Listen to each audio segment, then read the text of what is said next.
All right. Hello, everybody. Welcome to our Sentinel Consulting's webinar on cohort analysis. I'm really happy you could all join us. I'm Ben.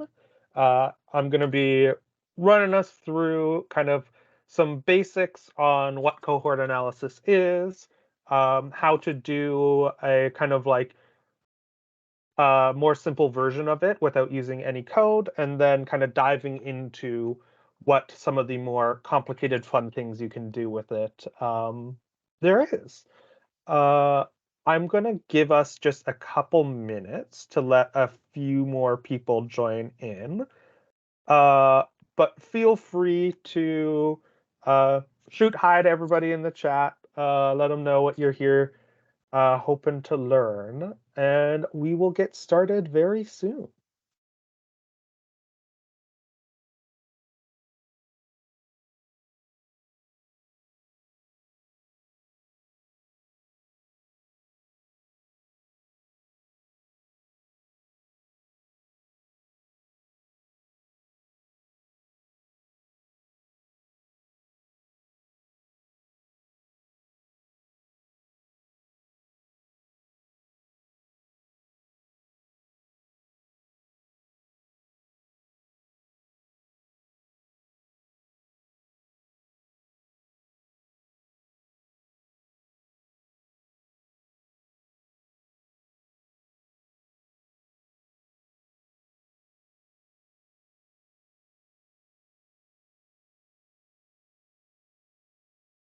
Yeah, absolutely. That's great to hear, Krista. Absolutely feel free to join just for a little bit.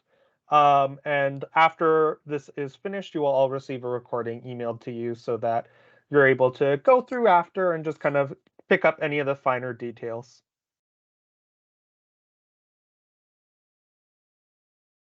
Oh, and just so apologies, forgot to share this in the chat really quick. For anybody who would like it, apologies for the ugly screen for a moment. If you go to that SharePoint link, you will be able to download a copy of the PowerPoint today, as well as the sample data, just so that you can kind of get a sense of how things are being done, kind of do it at your own speed, and get going with any of that, just so you kind of have something to practice with. Uh, with that, I think I'll give us probably one more minute or so, just to let one or two more people hop on in, and then we'll jump in at 12:04.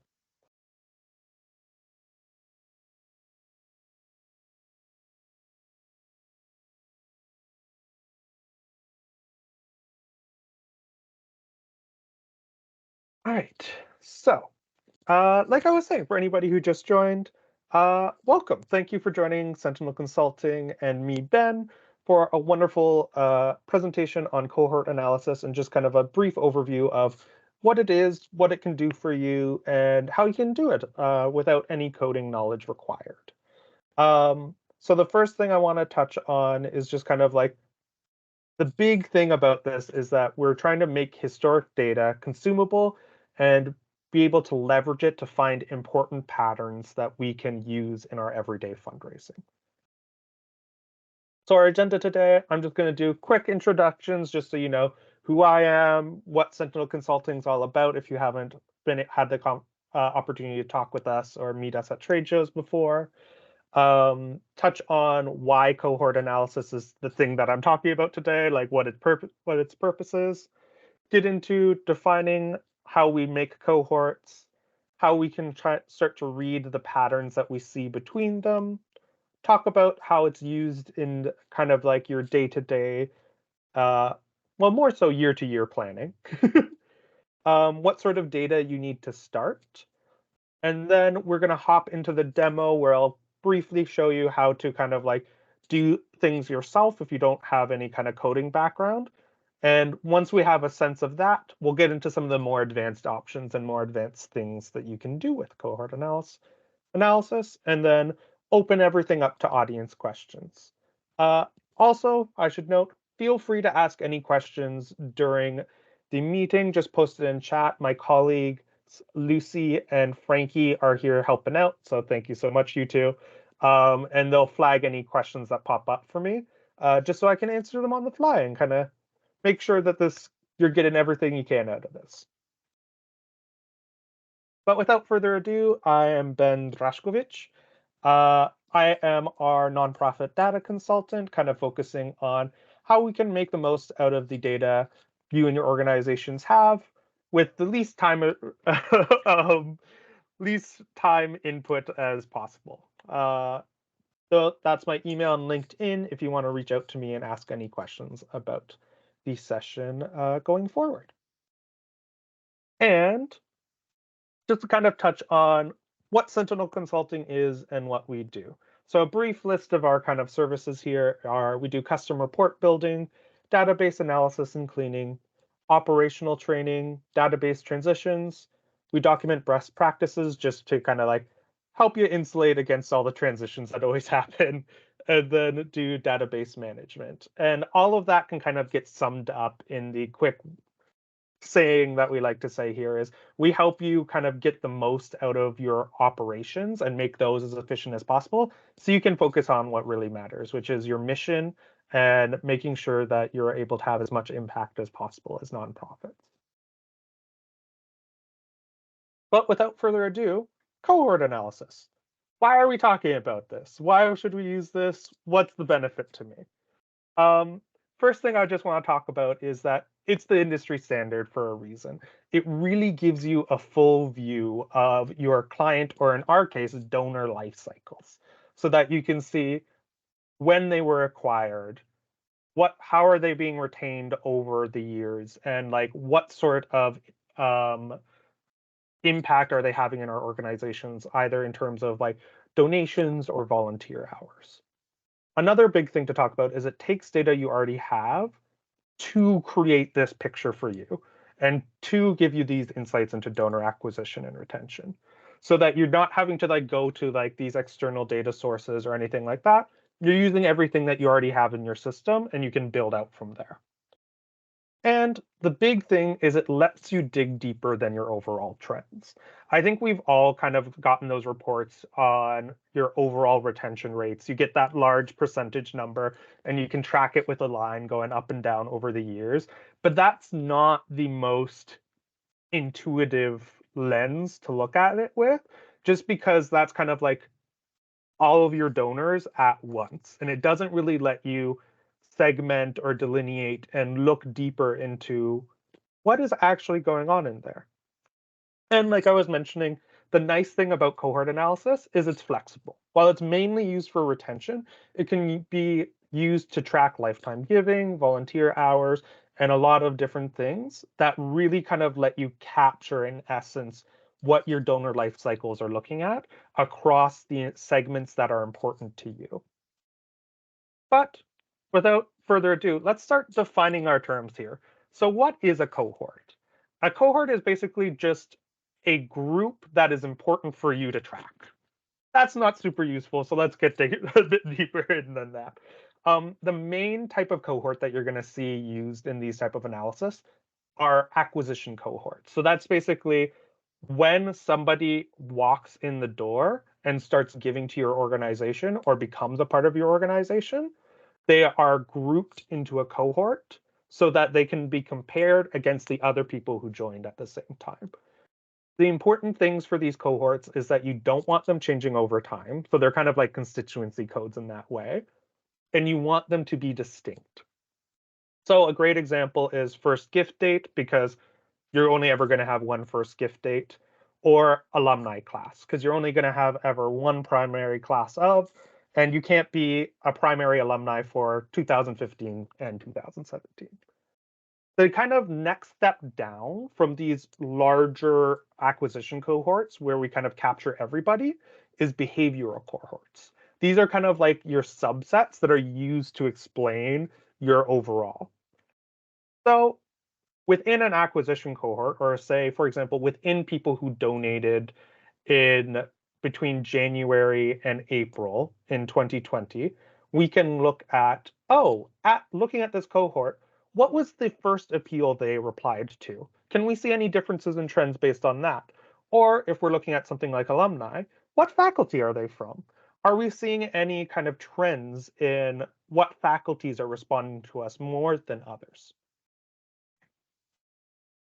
But let's get a bit more hands-on and give some tangible examples to this, because this is all nice to hear, but it's kind of, once you get into the grittiness, it kind of helps you understand.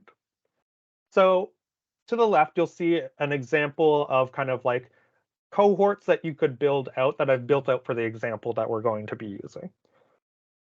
So for this example, we're thinking, what are the important incoming groups in our organization? For this specific charity, we're looking at our new donors, and in specifically our new donors based on what type of appeals and events are happening. So when I was looking over this organization's database, there were kind of three key time periods. There was the spring and new year, where we're spending out our spring appeal, but there's not too much else happening. There was our summer group, which is kind of where a lot of the kind of like events, our golf events, our like charity lotteries, all that sort of stuff was happening. And then we have holiday, which is kind of like our big year end, everybody's feeling generous, let's get everybody in the door, period. That's going to be pretty common for a lot of organizations, but it's important for you to ask yourself, what are the significant differences that I want to kind of pick out? And how do they, in terms of like how these people are interacting with my organization? So I know, for example, in holiday and summer, there's a lot more opportunities for somebody to interact, whereas spring and new year, there might be less. And then finally, something to consider at this point is, how would I further split these groups? So for example, if I'm looking within 2019 summer, I might want to also consider event attendance, or maybe I want to consider location since it's so event-based. These are the type of things that we kind of want to start thinking about now, because that will influence the type of data we are bringing in. But once we have these three main questions answered, we should be able to define what are these cohort groups we want to look into. And once that happens, we get to bring them into these handy dandy tables and charts. So I know this is kind of like a lot to look at once, so let's walk through it. The way that you read a cohort analysis is you have your cohorts on the left. So we have people who joined us in 2019 spring, 2019 summer, holiday, and then 2020, the same groups. This first year column is basically saying, in 2019, 378 people joined us in spring. They donated $279,000. Then in the second year column, it's basically saying the second year since they've joined our organization. So for 2019, we're going from 2019 to 2020. This was the percentage of people we retained from the new donors of 2019 spring. This is the amount they gave to us. And this is the percent change that we can see in that amount. And then for the third year, so for 2019, we jumped to 2020. We're looking at retention and total giving. And then for the third year, we jumped to 2021. Similarly, if we're reading for 2020, these are our 2020 numbers, 2021 numbers, 2022 numbers, and so on. And the purpose of this is it basically gives you a quick thing that you can scan that tells you visually what is happening with each group. So I can see, for example, with 2019 holiday, we had a good first outing where we got 400,000 in, and we did fairly well for retention. Something that I will talk about later is the difference between new donor retention versus overall retention. We did pretty all right at closing in on the 20% mark.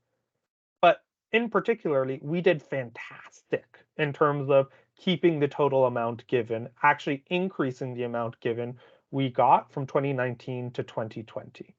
And similarly, we can see that there is a high retention rate in terms of total amount given from each year, even though the retention rate is we only kept 20% of donors, but we went up in the amount given. So that suggests that we had a lot of upgrading donors, as well as perhaps a lot of those smaller donors were our major donors who are really invested in us. Similarly, we might then want to say, oh, 2019 looks like a good year. How can we drill down further into it? And we can generate these type of graphs that are looking at the year over year impact based on their first appeal. So we can see if they were first reached through face-to-face meeting. So this is kind of more of our major donors that we had kind of like face-to-face conversations with, maybe gave them a custom proposal. You can see that their total amount given over the years increased and then started to drop down. And of course, 2021, big year of the pandemic, everything's going to be a little wonky that year. But you kind of start, it helps you visualize the trends and start to see, oh, third-party events, you can kind of see they start to tailor off over the years. Why is that occurring? Online donations might be small, but it's quite steady. That might be where our monthly donors are, et cetera, et cetera. And in particular, this big other pile that we're all going to get where it's unsolicited or perhaps not marked as clearly in our system. What can we do to kind of try to separate that out so that we can get more data? All of this is to say, once you have this type of information, it really helps you in your annual or biannual strategy sessions to really target what you want to focus on and what learnings you can take from year over year to really highlight and dig into and invest in. So all of this to say, how is this used? To reiterate what I was saying, it provides you a year over year snapshot on how well you're engaging with your donors and can show you how healthy your organization is in terms of keeping new donors and if there are any shifts in year over year. So for example, if we did really well in 2022, but things dropped off in 2023, it allows us to identify that and start thinking about, how can we investigate that further and what changes can we make? It allows you to better understand your donors. You can dig further into their specific behavioral actions and how they have interacted with your organization to highlight those with the highest retention rates based on their behavior. And because of that, it helps you build better segmentation and A/B testing because you can see what your donors are responding to and really start pushing those events, those communications, and start trying to bring more people in that same manner. Now, that's all fine and dandy, you might say, but what do I need to make this happen? How much work is this going to be? And this is a fair question to ask. The nice thing about cohort analysis is the data you need to start is all things that are already in your database. So first, you just want a list of all the donors you wish to include in this analysis. Generally, it is nice to go as far back as you possibly can, but the further back you go, the less kind of institutional knowledge there is about what was occurring at that time. So oftentimes you'll see kind of like 6-year analysis, 10-year analysis, but once you start going further back than that, it can be a little bit harder to put your finger on the pulse of what was happening. Next, we want to talk about the kind of categories that you want for each of these. So basically, you just want a constituent ID so you can make sure you're not getting duplicate donors. You want the date of their first gift. You want the total amount donated in each calendar year you're analyzing. So for example, I'm doing a 5-year analysis in our demo today. So I want the total amount they donated in 2023, 2022, 2021, 2020, and 2019, just so I can compare across those ranges. And then in addition, you just want any additional details you want to use to segment by. So for example, today I'm going to be segmenting by whether they are a major or general donor, as well as by whether they are what appeal they first responded to. However, you could do it in a bunch of different ways. You could do it by if they are a volunteer or not, constituent codes, what area they live in. All of these are kind of options to you that let you really further dig into your data. Now, the big thing, how to deal with messy data.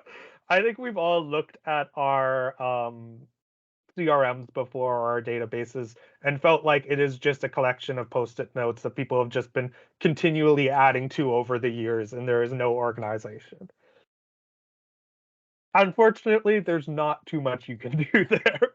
You have to work with what you have historically.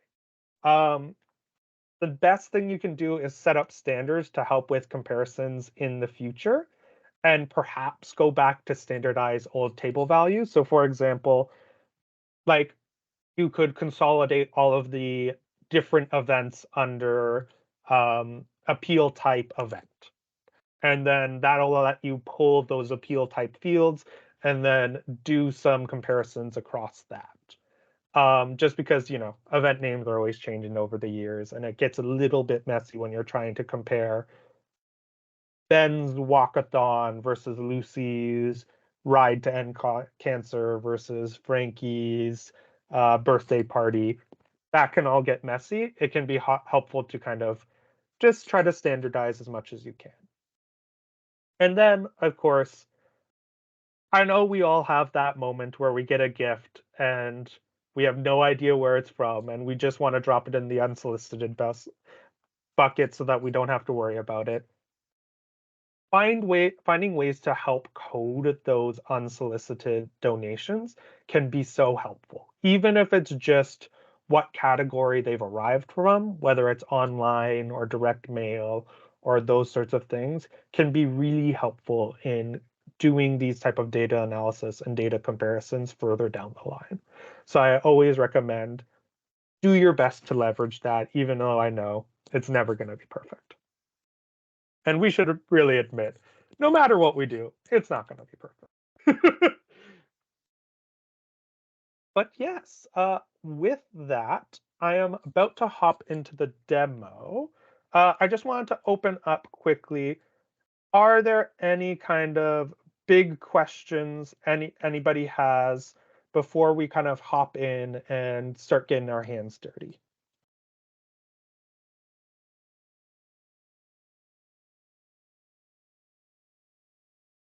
Hey Ben, maybe just send a reminder. There are a few people who joined late about the link with data and whatnot.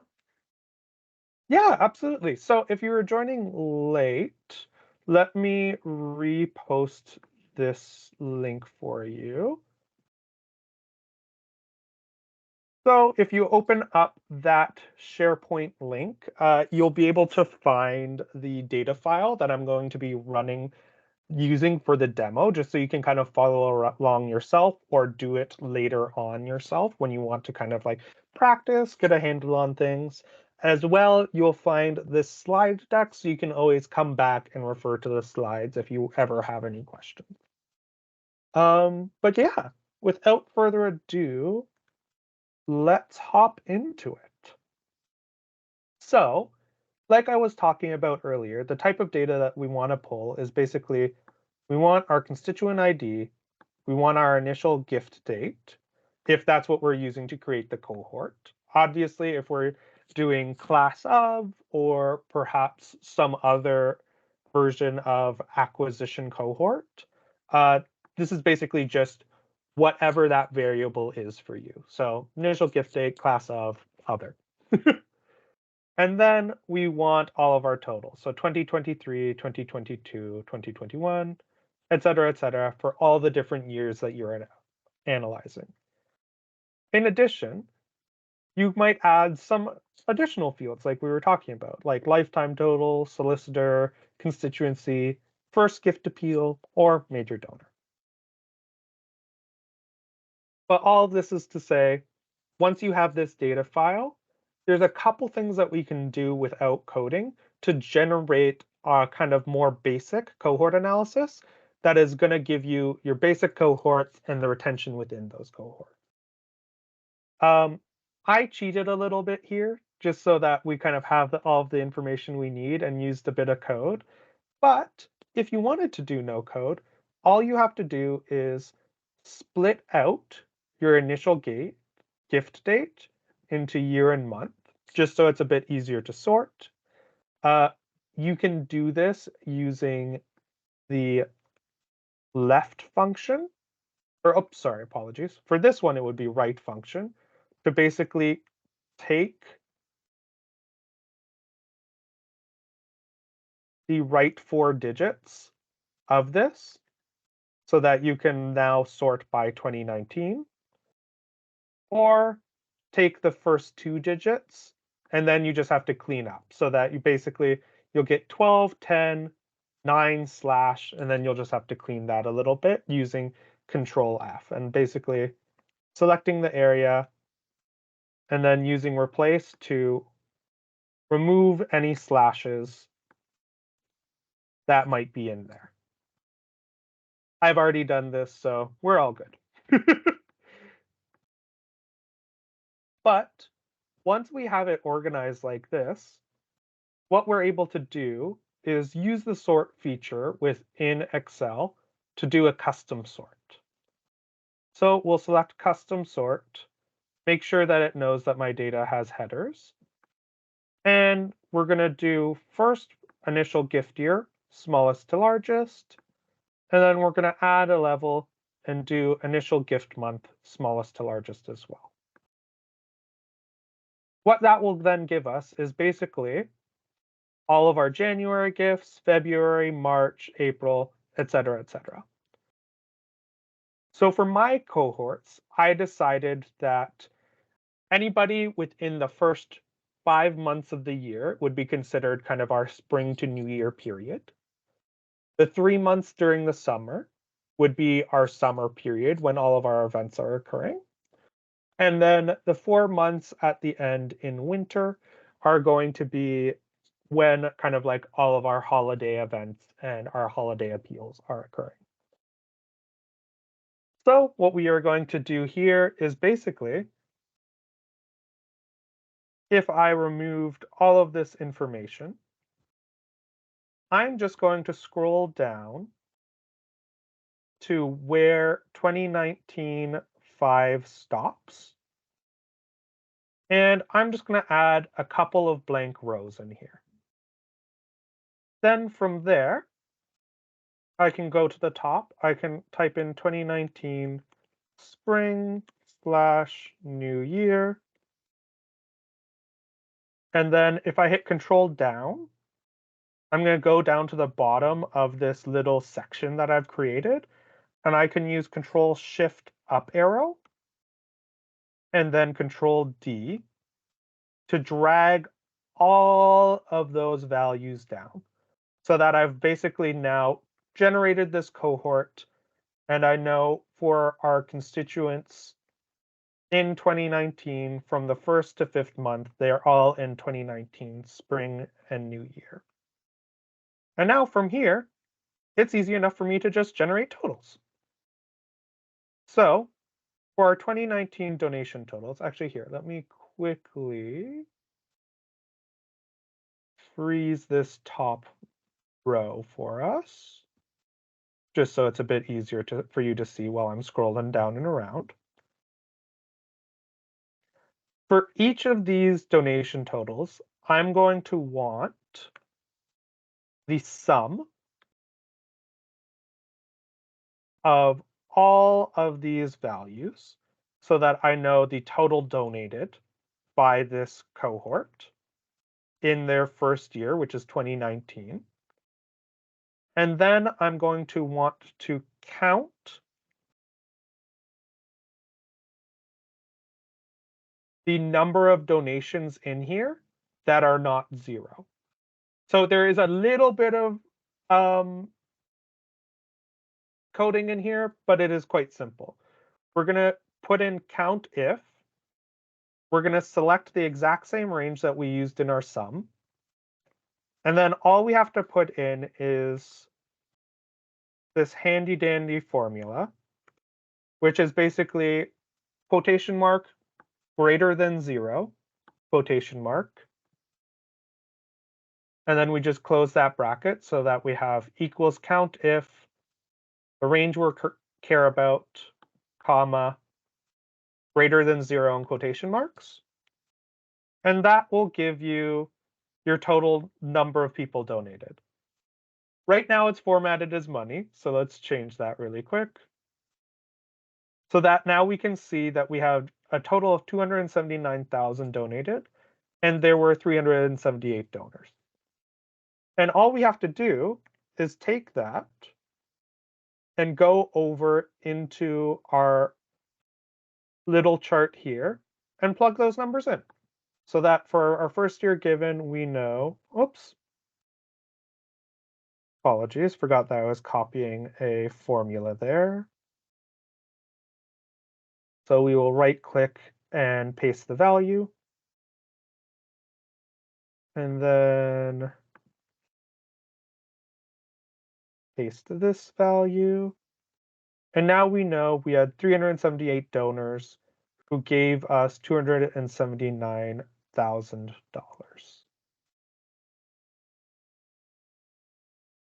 Perfect. And now we would just do the same thing for second year. So we would go back. And the nice thing is once you write this formula, you can just drag it over.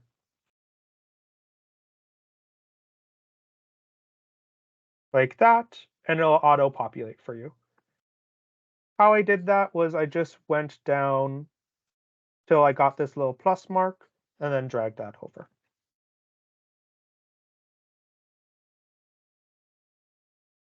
And now, again, we are just going to copy and paste this. Oops, apologies.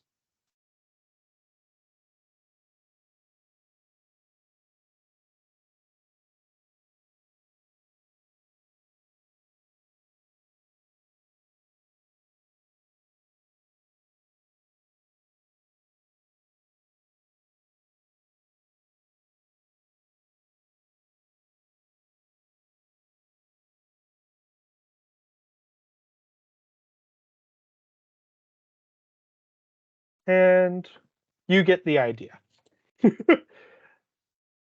And once we have essentially done that for each of our cohorts, it's a bit of a time requirement to do this by hand.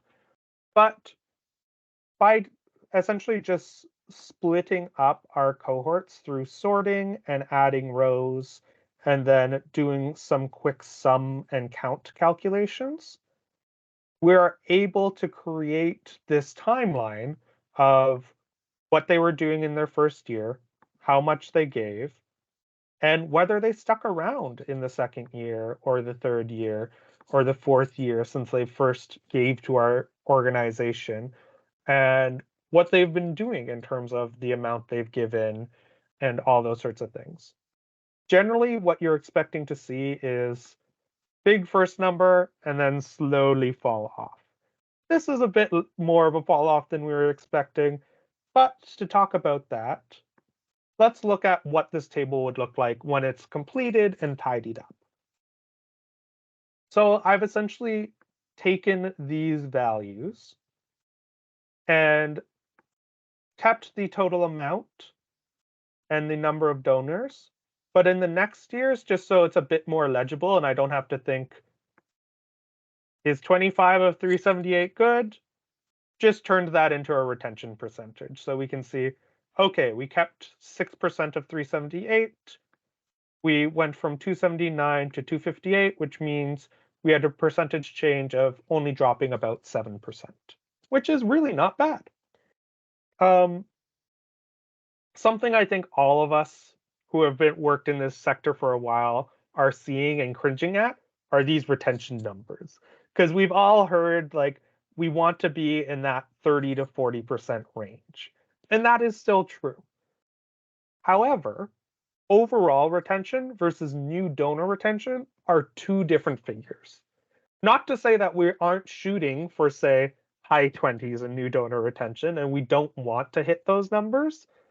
But in the same year where like the overall retention was 29%, you can see that new donor retention was hovering in and around 15%.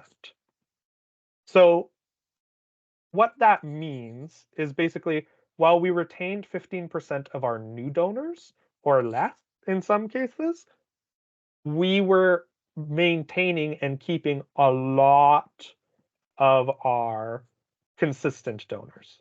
A lot of the people who have stuck with us year over year have stayed, and that adds to our retention number. Feel free to ask me about that later, but that's basically just saying instead of just looking at new donors, I'm looking at all donors who donated last year and how many of those are retained. And your loyal donors who are kind of back every year will always skew that upward, which is fantastic. And it's great that we are bringing those people back, but it is also good to kind of interrogate ourselves on how are we doing with the new folk that we worked our asses off to bring in. So without further ado, now that we kind of have this table, how would you read it? How are we going to use this when we're talking about things? Something that I always like to briefly do is just add a color scale using conditional formatting and color scale, just because it lets you highlight what are our good years, when are we doing good, and when are we doing not so good. So something that I would notice almost immediately from this analysis is that our spring and new year retention numbers are way worse than our summer and holiday numbers consistently. So something that I would then have to ask in our next meeting when we're kind of discussing our next year plans or our new year plans, especially this time of year, is what can we do to bring what we are doing in those summer and holiday months to kind of really connect with people and bring them back into our organization into spring and new year. Perhaps it's that the period between when they give and the next time they can come and interact with you guys at an event or the next time they get information about an appeal is really short in your summer and holiday, whereas it's longer in your spring to new year. So that's something to highlight.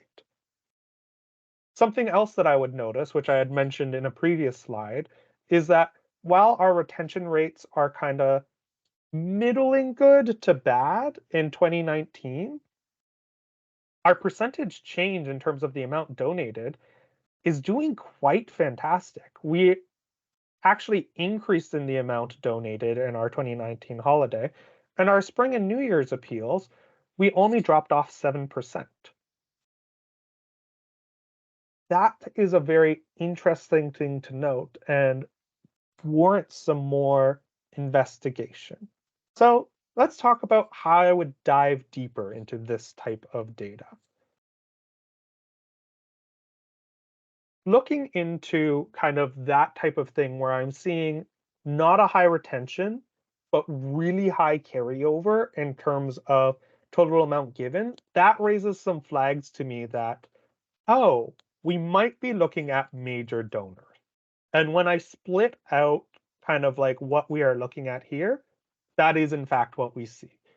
In 2019, we and that, in fact, in all of our cohorts, we have been doing fantastically in retaining our major donors, and particularly in 2019, we did amazing at actually upgrading the majority of our major donors.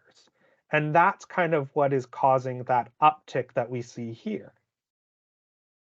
Because just like we can see there, while we did fantastic, like 100% versus and 50% retention, overall retention was kind of generally lower in our general donations.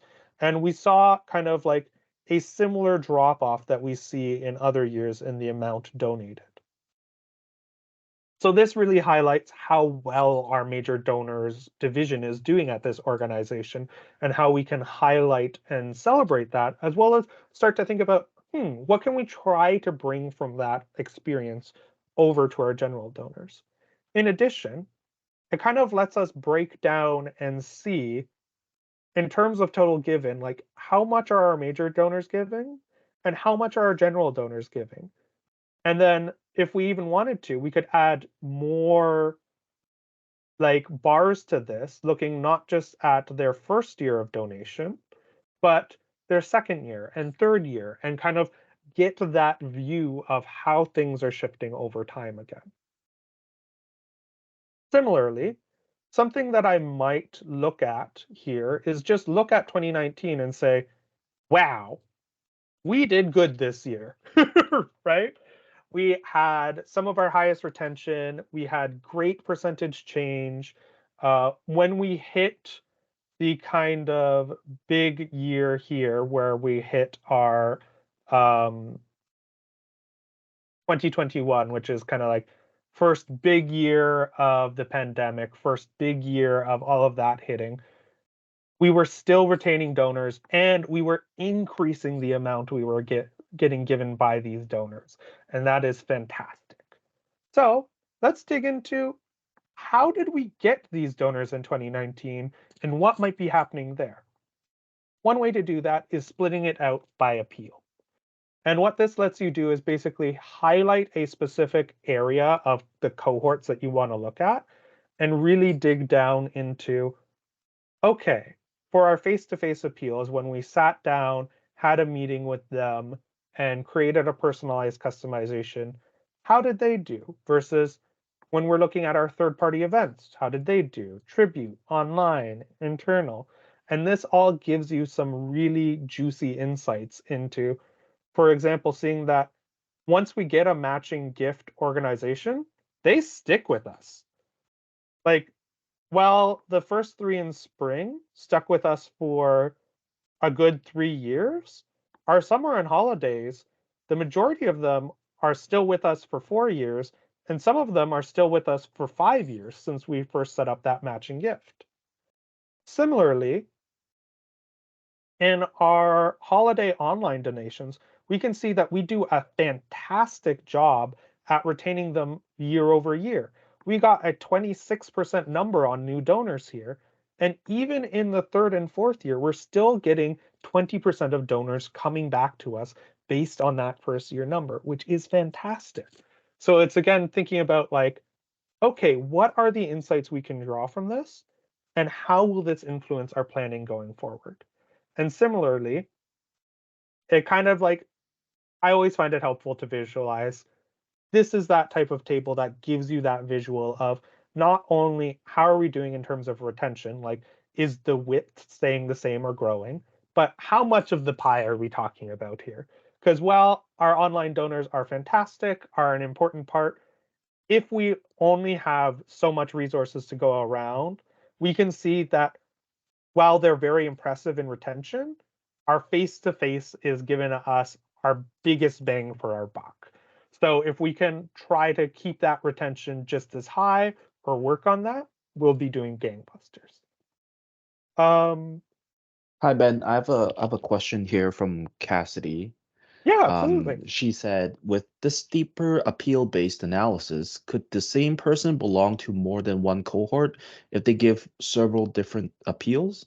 Or do you prioritize based on the appeal for their first gift?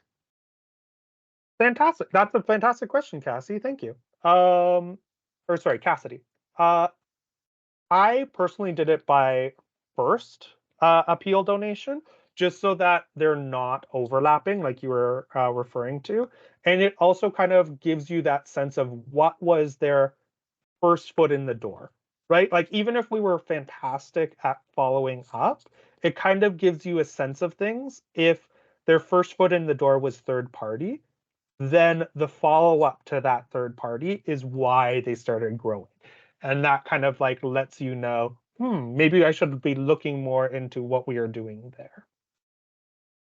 But thank you. And actually, on that note, let's open it up for questions. I've talked at you a whole bunch. I hope that was useful information. And I'd love to hear any questions, thoughts, what's percolating out there in the crowd.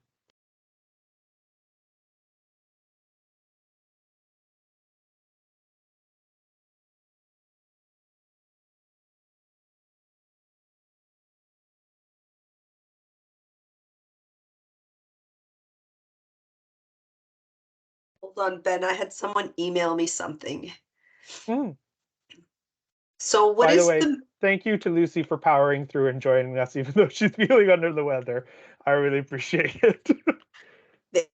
thanks? No, this was great. This is very, very helpful. So how can cohort analysis help donor retention? Like what do we take away from all of this if we had to like sum it up in like 2 reasons? Yeah, absolutely. So I would say the two main reasons that donor, like this type of cohort analysis can really help you with donor retention is, like I was saying, it helps you target your energy on what is working. So it helps you identify, oh, our donors who are receiving this appeal and receiving these follow-ups are our main donors that we are retaining.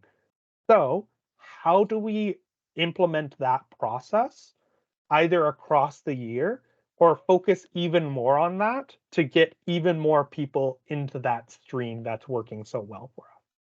The second thing that I would mention that is fantastic for cohort analysis is once you have kind of like picked out those targets and you've noticed those patterns, it's a very useful tool for digging deeper, like we just saw, because it lets you kind of segment and then segment within the segment and then segment within the segment and really kind of get down into those granular details that help you kind of like make those assessments on, again, just what you need to invest your time into and what's working for you.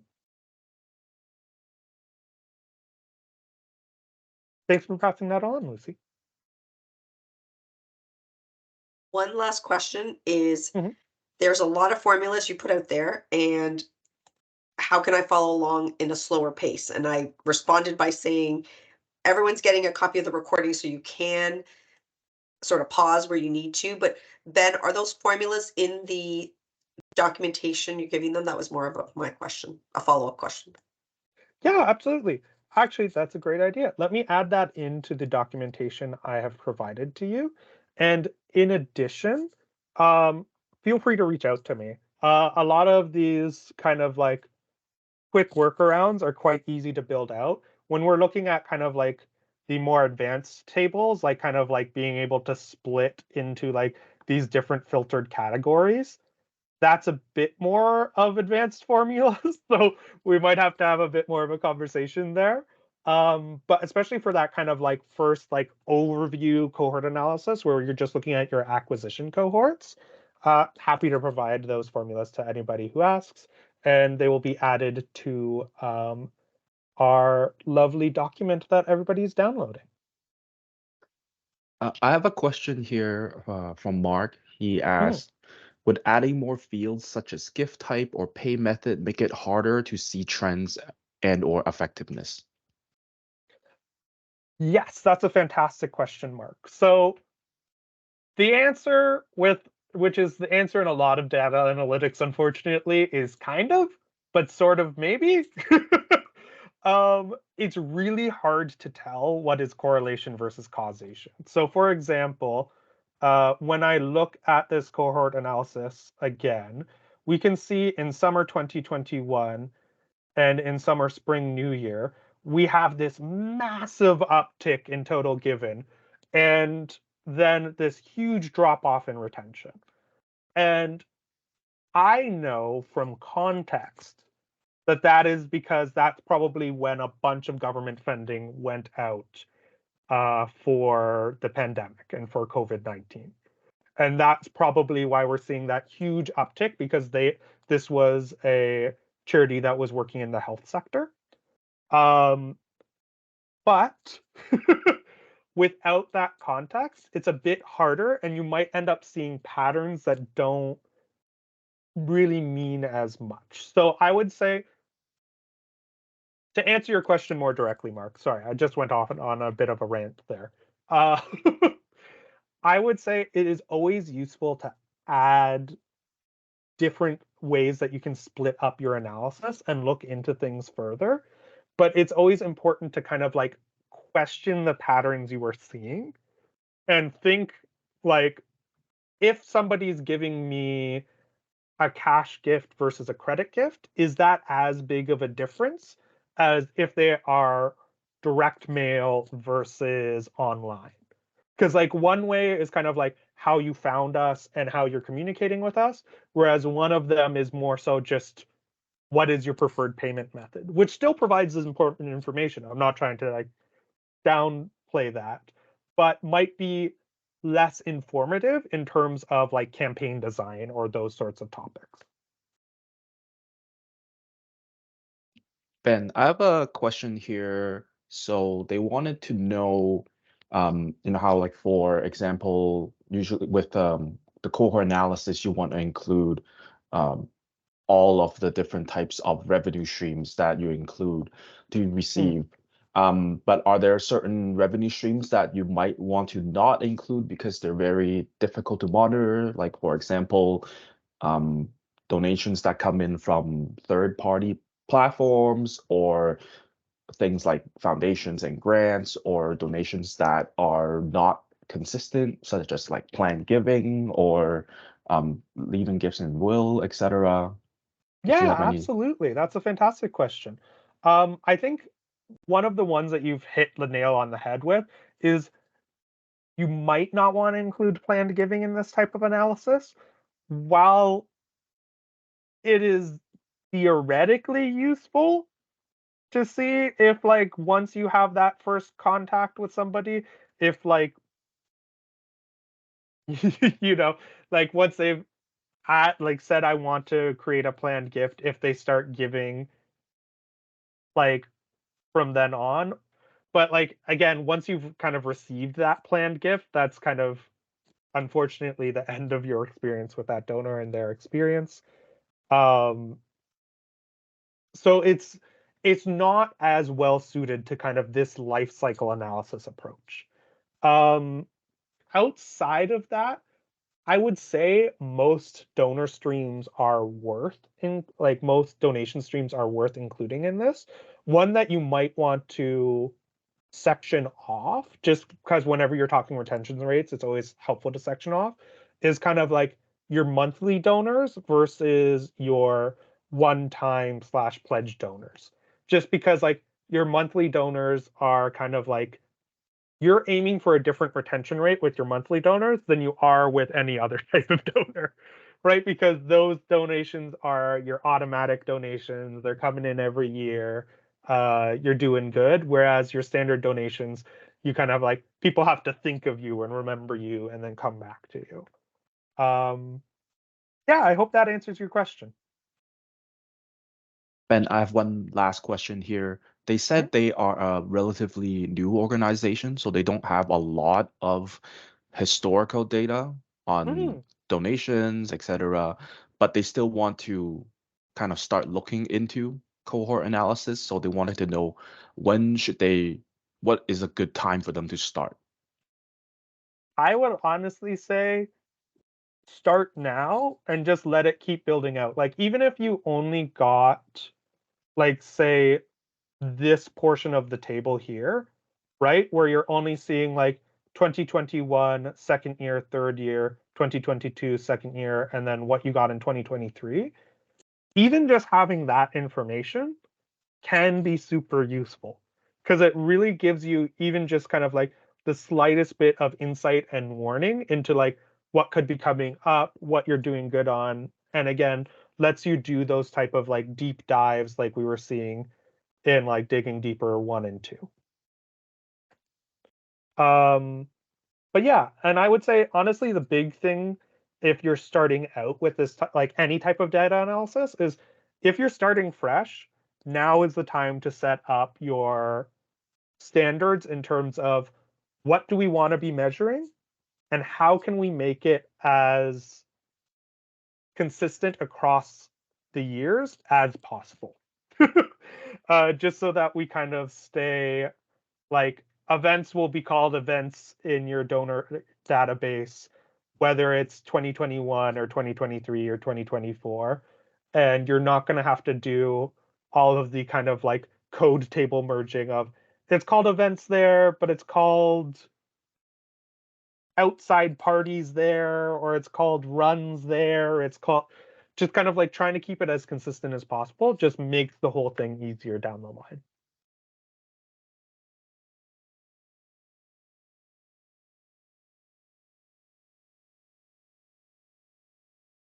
All right, fantastic.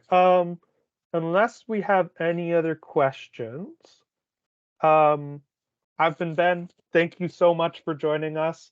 I'm glad to see so many people interested in the data space and not-for-profits because it's such a great opportunity for us to leverage what we already have in order to like improve our causes and make things work even better. Feel free to email me or Lucy or Frankie if you have any questions about anything that was talked about in this webinar. Yeah. Shameless plug. You can also do a lot of this in Power BI. So that's sort of Ben's specialty. So if Oh, you yes. have a lot of big data set, we kind of try to keep this to a minimum, but this is something that we can sort of churn and burn pretty quickly if we create some Power BI reports for you folks. Yes. The nice thing about doing it in like true custom kind of like data portals like Power BI or like reporting things along those lines like Tableau is that you don't have to pull this information and do it yourself. It just kind of pulls for you and you just get to set up the information once, which is a big lift, but once you do that big lift, you can come back to it year after year and do those comparisons and see what's going on. Well, yeah, thank you so much for coming. I hope you keep an eye on your emails for the next time we're doing a webinar. Uh, and have yourselves an absolutely wonderful day.